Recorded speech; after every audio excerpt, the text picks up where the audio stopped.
আসসালামু আলাইকুম ও রহমতুল্লাহি ও বারাকাতুহু। সম্মানিত ফেসবুক চালকগণ, যারা মিডিয়া রয়েছে, ফেসবুক চালায়, এবং এর মধ্যে কিছু লোক আছে যারা বর্তমানে একটা ভিডিও দেখতেছি বারবার, যারা বলে, বিশেষ করে মেয়েরা লেখে যে 3বার কবুল বলুন, তাহলে আমি আপনার স্ত্রী হয়ে যাব, আমি আপনার বউ হয়ে যাব। হ্যাঁ, তো এই রকমের যে লেখালেখিটা এখন বর্তমানে একটু বেশি দেখছি, এটা কিন্তু হাসি তামাশা নয়। একটা ছেলে একটা মেয়ে যদি রাজি থাকে আর 4জন যদি সাক্ষী থাকে, তাহলে কিন্তু তার বিবাহ সম্পন্ন হয়ে যায় ইসলামী শরিয়া মোতাবেক। যেসব কাবিন টাবিনের কোনো দরকার হয় না। অতএব কথাগুলো কিন্তু গুরুত্বপূর্ণ, এবং আপনারা যে বলবেন যে আমরা হাসি ঠাট্টায় কাজগুলো করি, হাসি ঠাট্টায় ভিডিওগুলো বানাই, কিন্তু না, এটা কিন্তু হাসি ঠাট্টা করলেও আপনার বিবাহ হয়ে যাবে। এটা ইসলামী শরিয়া মোতাবেক কিন্তু বিবাহ হয়ে যাবে, কারণ আপনি যখন বলছেন তাহলে আপনি রাজি। আর যারা এটা কবুল বলবে 3বার, অনেক পুরুষ আছে যারা অটোমেটিকলি বলে দিয়েছে, কমেন্টে বলে দিয়েছে যে কবুল কবুল কবুল 3বার বলে দিয়েছে।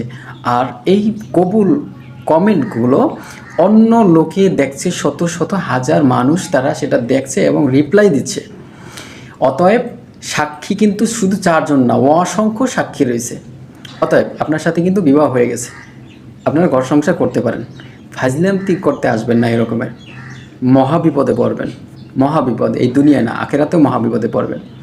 হাসি তামাশায় আপনি বলবেন যে আমি হাসি ঠাট্টা করেছি, ওটা এমনিতে না। আপনার বিয়ে হয়ে গেছে, আপনি ঘর সংসার করতে পারেন। খুঁজা নিয়ে আপনার স্বামীদেরকে, আপনার শত শত স্বামী আছে, আপনার শত শত স্বামী অলরেডি হয়ে গেছে, খুঁজে নিয়ে তারপরে বাসা নিয়ে সংসার করতে পারেন।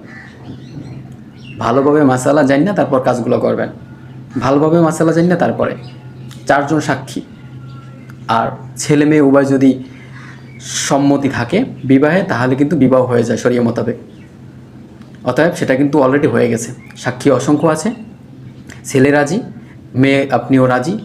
অতএব এই বিষয়গুলো আমার মতে কোনো সময় এরকমের পোস্ট দিবেন না, যাতে করে আপনার জীবন নিয়ে একটা টান বাজে। আপনার জীবন, আপনার কেরিয়ার, আপনার সম্পূর্ণ বিষয়টা একেবারে ভেস্তে যায়। এরকমের পোস্ট দিবেন না। এরা কিন্তু ইসলামিক জ্ঞান যাদের আছে তারা এটা বুঝবে, ইসলামিক জ্ঞান যাদের নাই তারা কিন্তু এটা বুঝবে না, তারাই ওইটা লাফালাফি করবে, এটা করবে। ঠিক আছে? তাহলে ইসলামিক জ্ঞান যারা মুসলিম, তারা অবশ্যই জানে যে বিবাহ সম্পন্ন হইতে কি লাগে, মূলত কি লাগে, কি শর্ত। অতএব বিষয়টা বুঝতে পারছেন আশা করি। এরকমের পোস্ট দিবেন না। ফেসবুক কিন্তু আমরাও চালাই, ফেসবুক চালাই, আমরাও কন্টেন্ট তৈরি করি। অতএব এরকমের ফালতু বিষয়ে কিন্তু আমরা জড়াই না, এরকমেরই করি না আমরা। মূলত সবাই একটা লিমিটের মধ্যে থাকবেন। ধন্যবাদ সকলকে। আসসালামু আলাইকুম ওয়া রাহমাতুল্লাহি ওয়া বারাকাতুহু।